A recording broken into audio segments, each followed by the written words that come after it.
Of all the heroes that have called Shreveport home, perhaps the most unique is a young man from Missouri who lived and died here 152 years ago. Rick Rowe honors him as tonight's hometown patriot.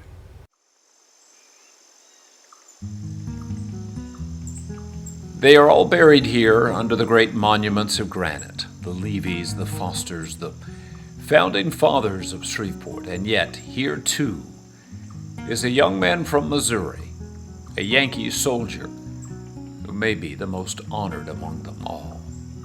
Yep, Eugene is a singular hero in my book. No one has spent more time in the old Oakland Cemetery than historian Gary Joyner. And of all the graves, this is the one he visits most. I was sick, and ye visited me. Eugene Woodruff was a child of Independence, Missouri, called to fight for the Union. After the war, this West Point graduate is assigned to clear once and for all the great log jam on the Red River. The same raft Henry Shreve had cleared years before. Henry Shreve lost quite a few men in the first raft clearing. Eugene lost none. The wounds of war are still raw in Shreveport. Spawn of Satan. You know, Yankees. My God, he's a Yankee. Well, people saw that he cared.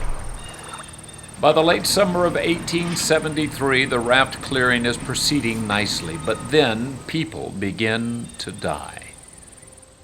12,000 people started in the summer, and then by August, all but 4,000 had left. It was yellow fever, and it was bad. The town was quarantined. The railroad was blocked on both sides. Steamboats were kept from coming up. The thriving riverboat town of 12,000 was now 4,000 desperate souls. So the 4,000 that are left, of those 4,000, 1,000 died. Eugene Woodruff and his men are ordered to leave immediately. He refused to leave when the army told him to. He ordered his brother George to take his men out. Eugene's mother begs him to leave. He writes back, I need to be here. This situation is dire, and this is where I need to be. He becomes a doctor. He understood medicine pretty well. Most of the nurses are dead. All but one of the doctors are dead.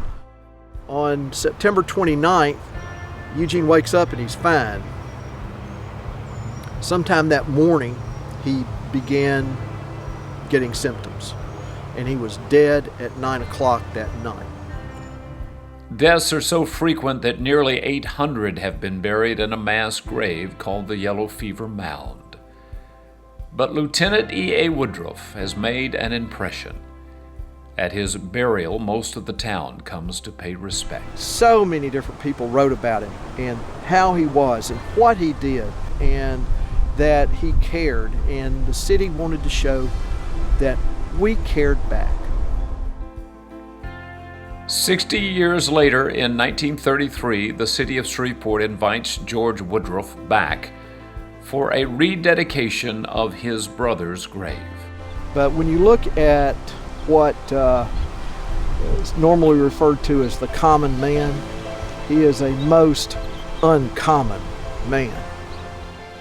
He is only one of thousands who died during the dark days of late 1873. But among Shreveport's finest, there is none whose rest is more deserved. This is where I need to be.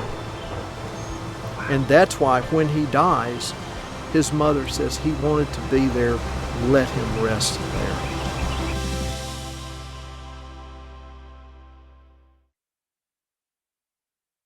And if you'd like to nominate a Hometown Patriot, go to ktbs.com/hometownpatriot or send an email to hometownpatriot@ktbs.com.